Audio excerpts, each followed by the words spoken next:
Hi, I'm David with EV World News. We're talking about electric vehicles, green energy, and the stock markets. I'm here in studio today with our founder and chief editor, Bill Moore. How's it going, Bill? It's going fine, thank you.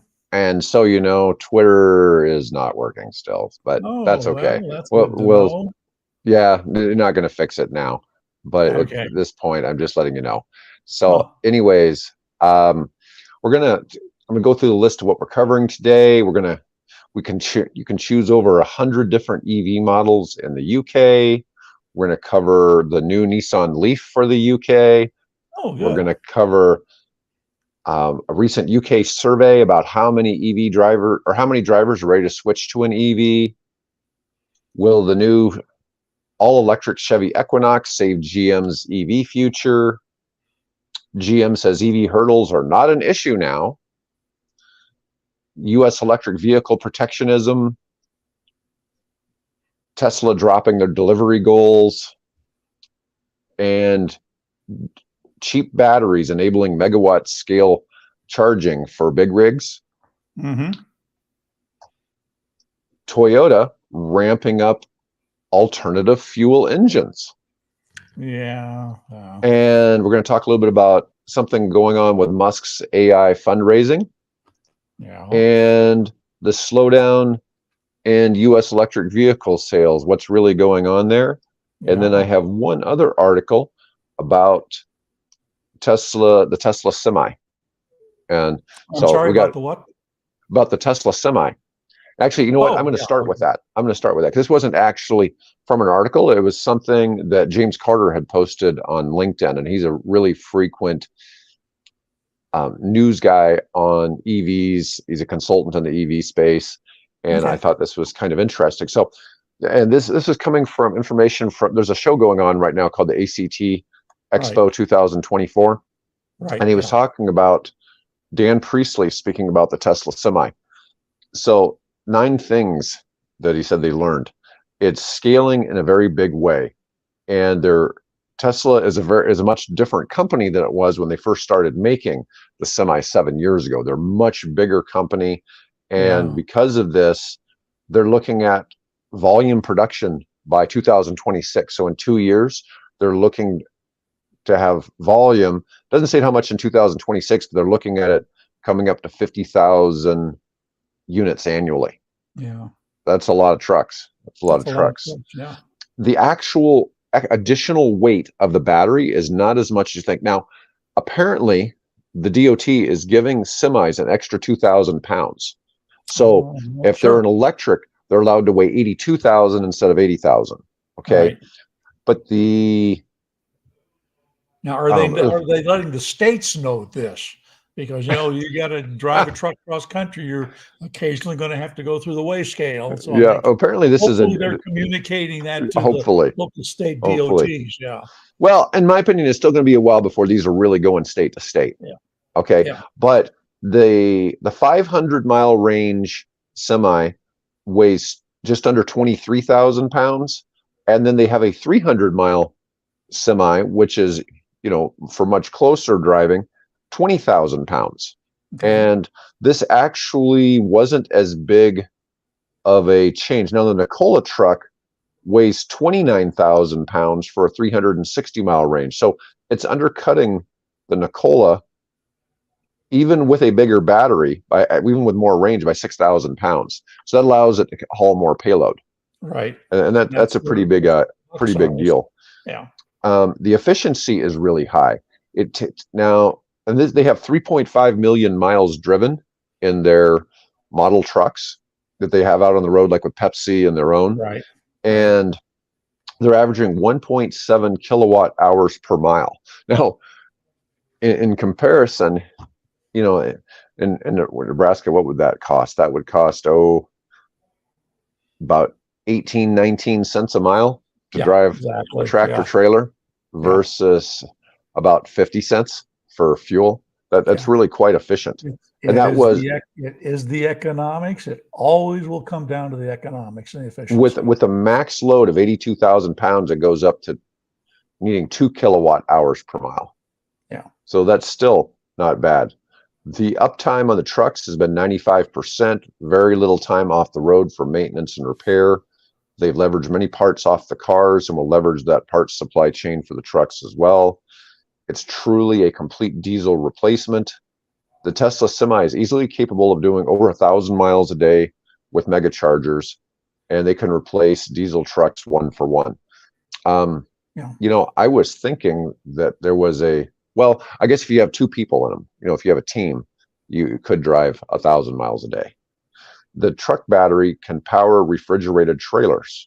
So refrigerated trailers usually have separate diesel engines and terrible emissions. The Tesla Semi solves that problem. And Tesla is planning to roll out public mega chargers. So charging is still core. There's a realization they need to repeat the supercharger rollout with mega chargers at half the price of today's megawatt level chargers. So that's a pretty big deal. Ground up electrical design. Truck design is crucial.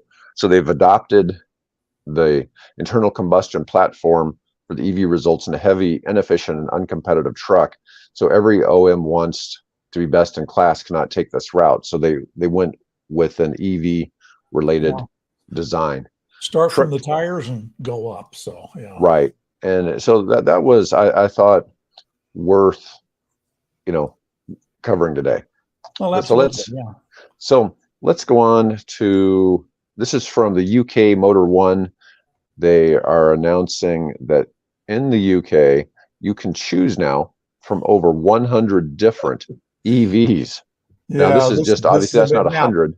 There are only 19 in this photograph. I counted them. Oh, you did? Yeah. So it's what is that? That's 20% of the cars. Yeah, 20% of them, 5 times that many. This is are now available 100 models across every segment, a 6-fold increase on 10 years ago, showing so they had 16 EVs available for sale 10 years ago in 2014, showing the pace of change. Yeah. And if we were able to make EVs open to all and drive the net zero transformation, we need further support is required. 90% of electric. And the added interesting thing here is that now in the most recent survey, 70% of Britons are interested in going electric. Yes. Which, you know, we always complain here that it's, you know, it's under 50% here, but over in Britain, they're to the point now to where something like 70% of the people interested or planning on buying a new vehicle are looking to go electric. And now, wow, that blew me away when I saw that 100 models. Yeah, that's versus the 45% here in the US right now. Yeah, or 42. It's something like 42 probably. Or 45. Yeah, a notable 90% of EV owners reported that they would not return to conventionally fueled vehicles. Yeah. Anyways, that was good. You mentioned there the UK survey about the 7 and 10. It was a white paper published by Cupra, has highlighted the significant shift in drivers' attitudes. Now, this was based on 377 drivers saying that they were part of a Volkswagen brand customer panel aimed to compare the perception of those with and without real-world experience of EV ownership. That's pretty good. 70% were interested of people that hadn't bought an EV previously. Now, speaking of Volkswagen, they just issued a recall for 80,000 of the ID4s. There's some software glitches. They just can't seem to get that right. So can they not do an over-the-air update like Tesla does? Well, no, it didn't specify if they could do this over the air, but it has to do, mainly has to do with just some software glitches that the speedometer doesn't work and other things. So, I mean, I don't think any of them are really safety, other than you'd like to know how fast you're going. Doesn't VW own Audi? Yes. VW, yes. Yeah, because I know Audi doesn't do the over-the-air updates. So you actually have to go to the dealership if you have a software update.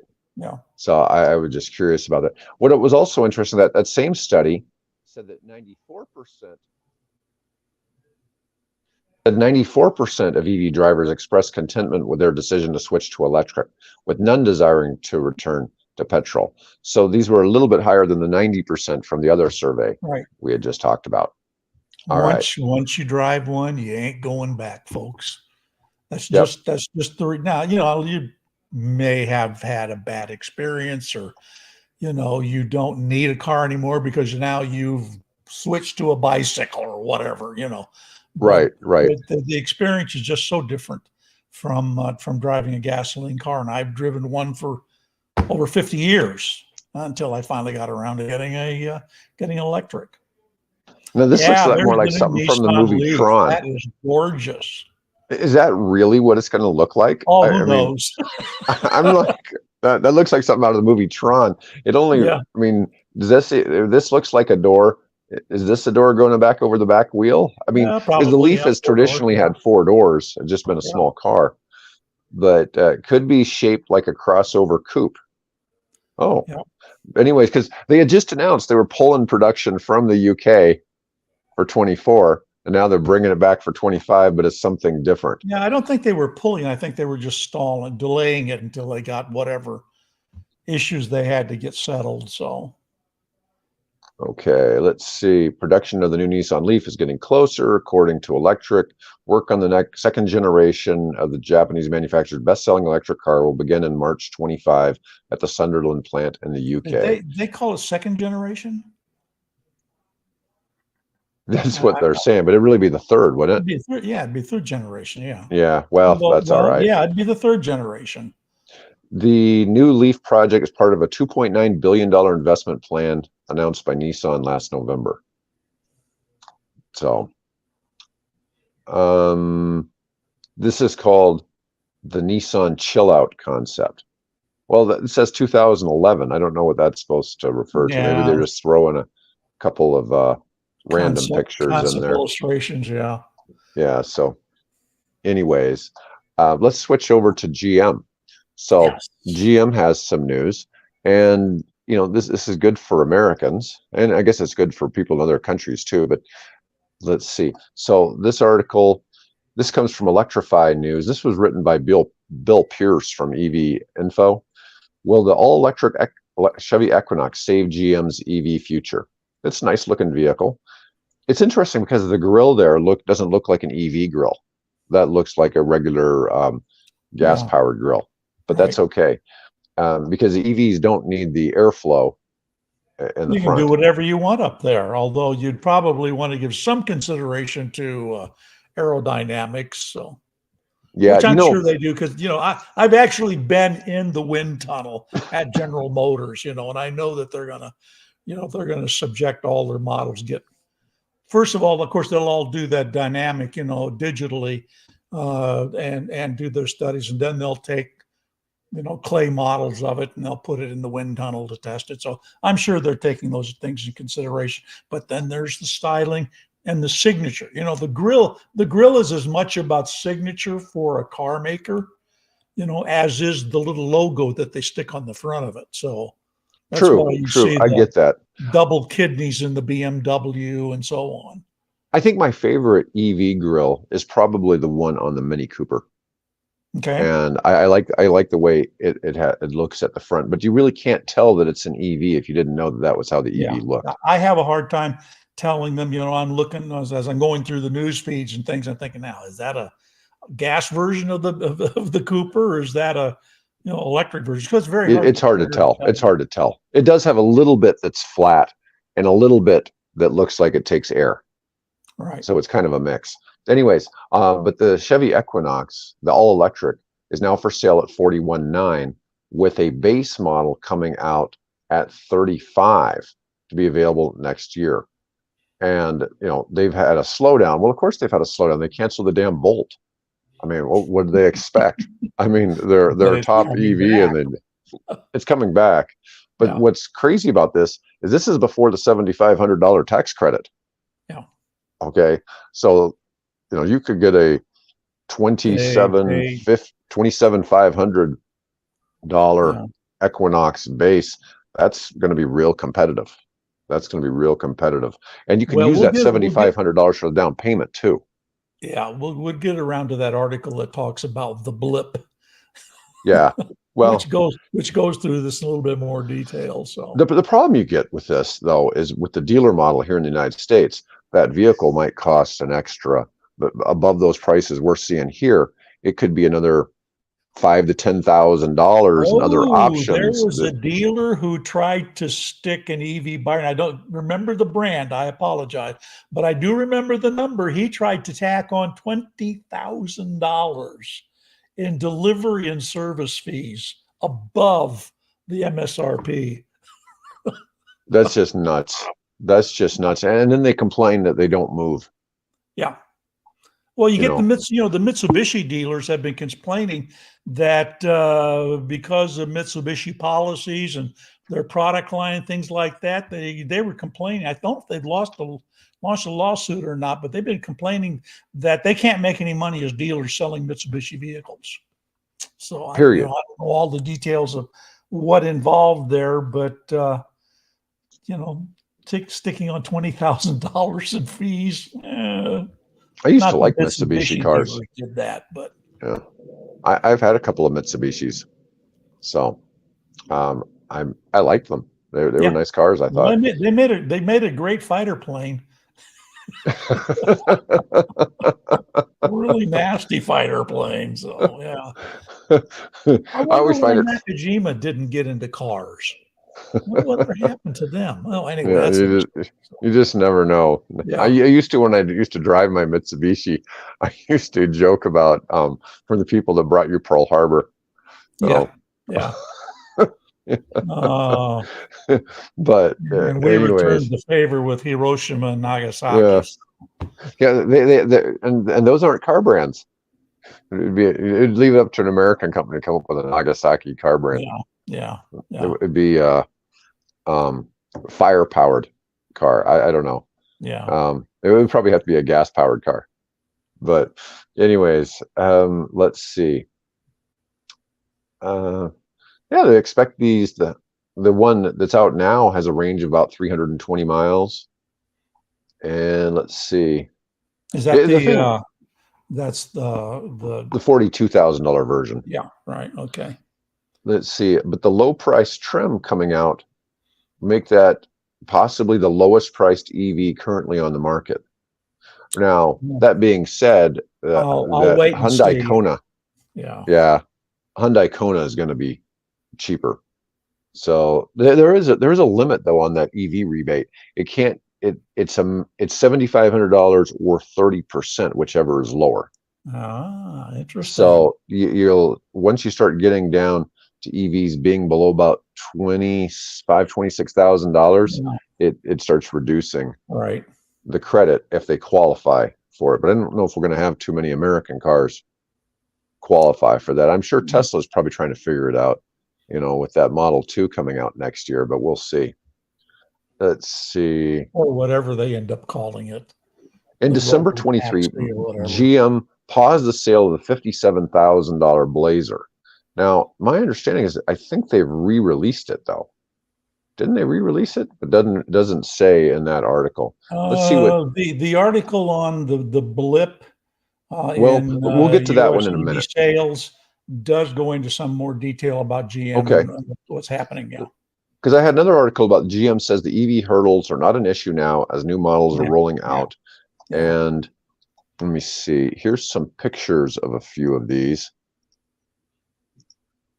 Yeah, I think it was Mary Barra who said that they've pretty well gotten over the supply chain issues for the cars. So now I don't know which truck this is, but then you got a Hummer, a couple cars, or a couple of cars or SUVs. Isn't that the Silverado pickup? That looks more. I can't remember the name. It was there's been some different ones over the years that had a different look than normal trucks, but man, GM delivered almost 76,000 EVs last year. So that really wasn't that bad. No, in fact, actually, their sales I think were up 50% or some number like that. Yeah, Mary Barra calls 2024 the year of execution as the automaker looks to get back on track. Yeah, and they seem to be doing it.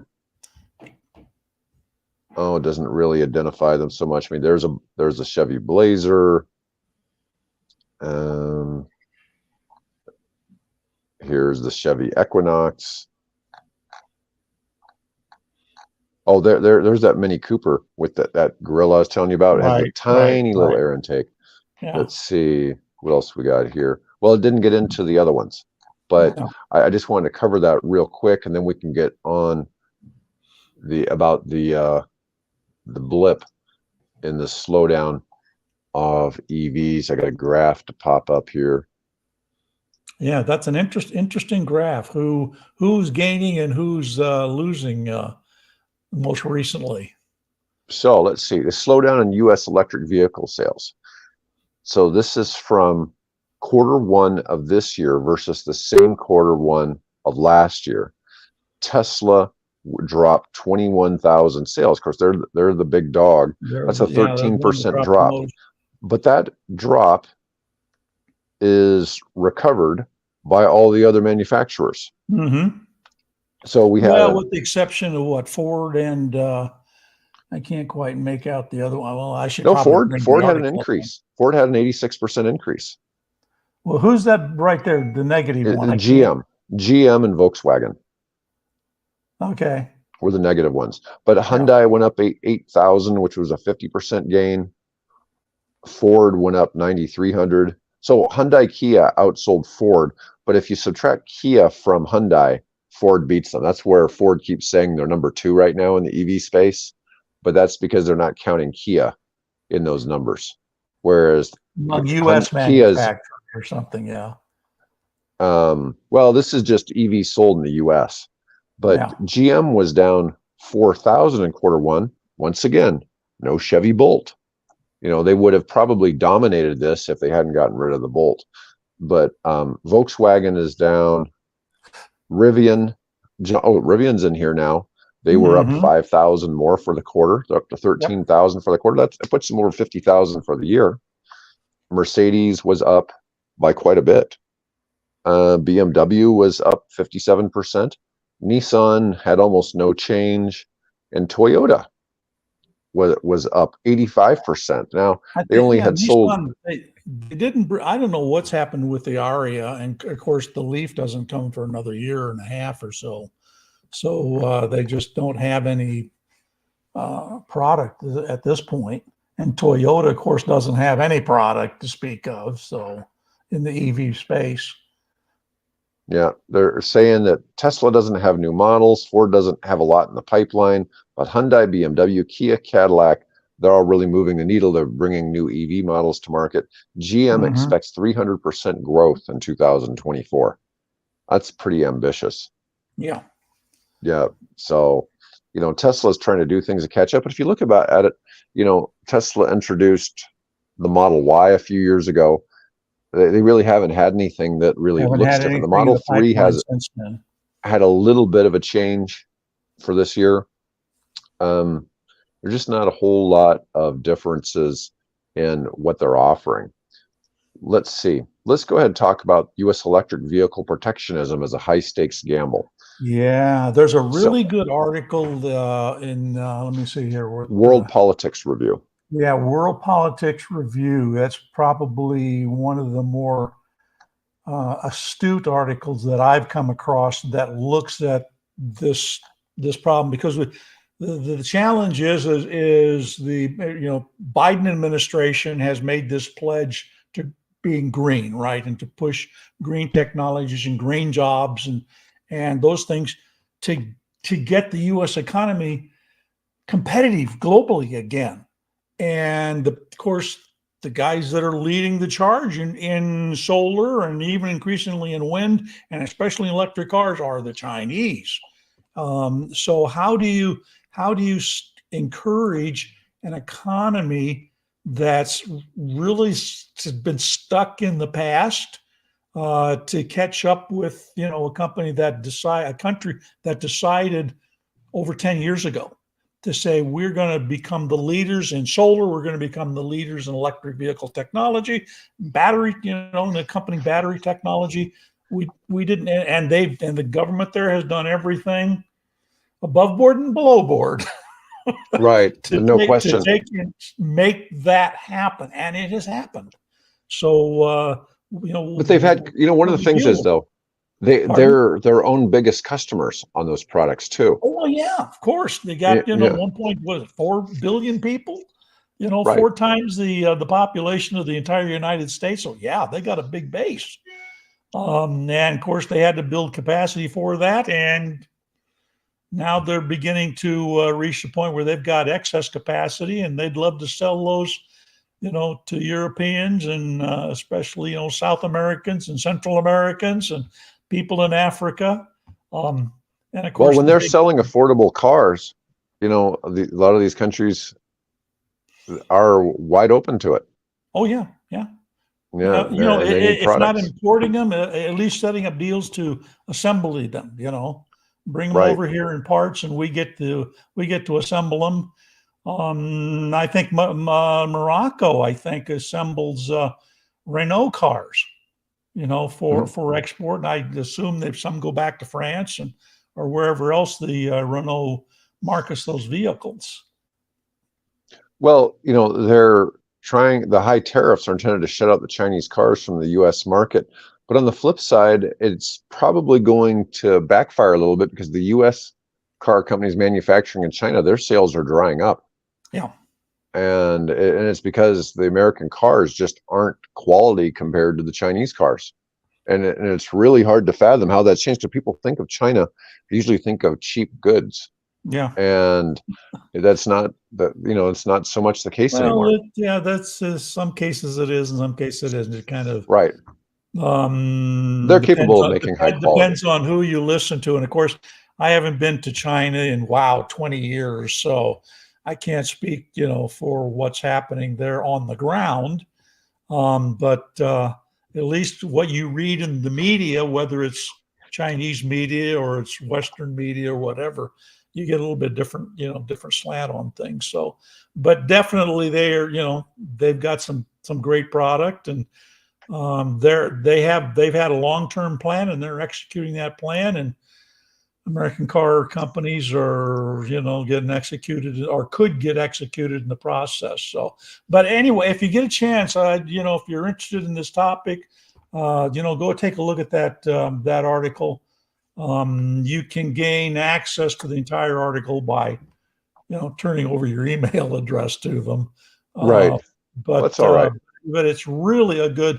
The U.S. electric vehicle protectionism is a high stakes gamble by Mary Gallagher, and Mary is, I think that gives her curriculum vitae down here. Mary E. Gallagher is the Amy and Alan Lowenstein Professor of Democracy, Democratization, and Human Rights Professor at the University of Michigan. The state that's very car centric, and I really like the thought that she's put into this article. So it's a complicated one. It's a highly political one. It's something that we need to better understand. And the government, whichever government takes over the White House, needs to give serious thought to how to address this. So our next story is still about China. Tesla slashes Model Y production in Shanghai. They're actually cutting it back by 20%. And let's see, they've done this since March, according to industry data and other sources. The move is aimed at addressing weakening demand for U.S. automakers' aged model in China. As so many now Chinese brands are competitive, they're cheaper and offering similar features to the Model Y, making it a challenge for Tesla to sell it there, Yeah. which is interesting because, like we were just discussing, they really haven't come out with new models, and I don't think it's as much over there that it's an issue whether they like or dislike Elon Musk as it is here in the United Yeah, States. they have their fanboys and So girls. this was a So different article from Reuters that was stating that, interestingly, out of Tesla's reports, they had a delivery goal of reaching 20 million vehicles a year by the end of this decade, by right, 2030, and they have now removed that from their reports. But it yeah, was in their 20 and 20, there was in their 21 and 22 impact reports. yeah, And so now they're saying So that what while happened? they're, yeah, so something's changed. So And I think it seems to me maybe what's changed is, Elon has been made this profound strategic shift to move the company from being just another car maker to being a company that provides automated mobility services, for one of a better term. So a combination of transportation and AI. And of course, that I think probably leads to the next thing where his ex AI has what, raised something like $6 billion in the right, latest round, something like that. yeah, so XAI with help from Andreessen Horowitz and Sequoia Capital raised $6 billion in its latest fundraising round, and it brings the company's valuation to 24 billion. This is just another one. He keeps creating these massively valued companies. Yeah. And let's Hey, see. would you, hey, just, if, I don't know, you're not a I'm not a shareholder. I don't know if you're a shareholder in Tesla, but would you give Elon his $56 billion pay package? Just Well, my understanding is it's just so it's supposed to be in shares. You know, probably, but yeah, shares he could and probably at some point, past the vesting period, he could take and right. use Yeah, to I think the go to situation was bars. he was awarded those shares like 10 years ago, and now, or whatever it was, and when the stock wasn't worth a whole lot, Yeah. and now it's worth 50 something billion dollars, but when he did it, it probably was going to have a valuation of say $1 billion, and Yeah. then it just went, just launched out of sight. It's really hard to compare that. I've traded options and stuff on them. I Uh-huh. really can't say much for you know the rest of you know Right. how Well, how that would play out. if the handful of people watching this, if you're in, I'd love to hear your impressions, or what you think.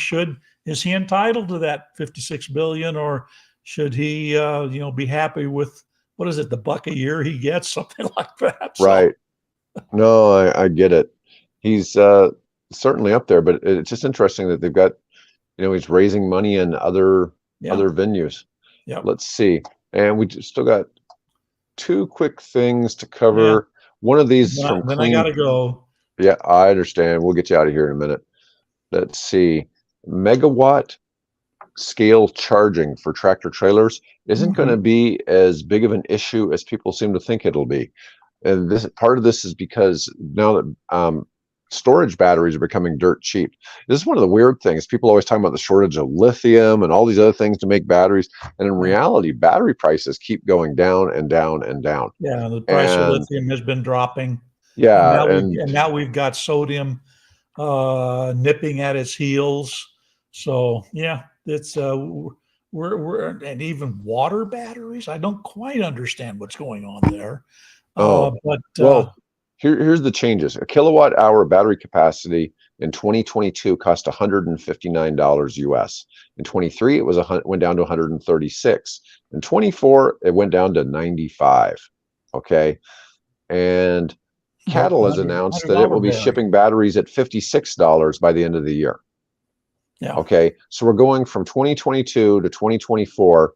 That's dropping by about two-thirds, or just say, yeah, let's say 60% anyways. sixty It's percent, reasonable to yeah, assume that $30 per kilowatt hour is likely by 2030. So when you start talking about a 100 kilowatt hour battery replacement, you're talking $3,000. yeah, People are always worried about what it's going to cost to replace the battery in the car. Well, a lot of that's going to be labor and what the dealer charges you or whatever, but it's certainly not going to be because of the cost of the battery itself. I mean, that's yeah. still expensive, but that's cheaper than putting an engine in a car. Oh yeah.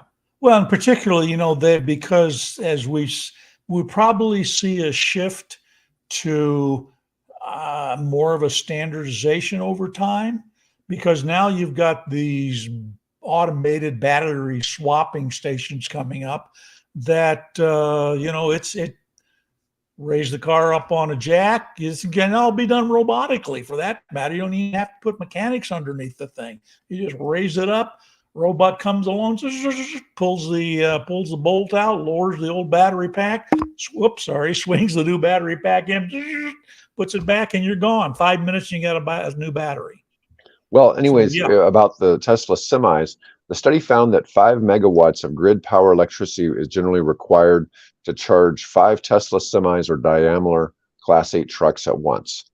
Now, the goal here would be to put in enough battery storage so that so that you'd also have renewables, other things helping to power it.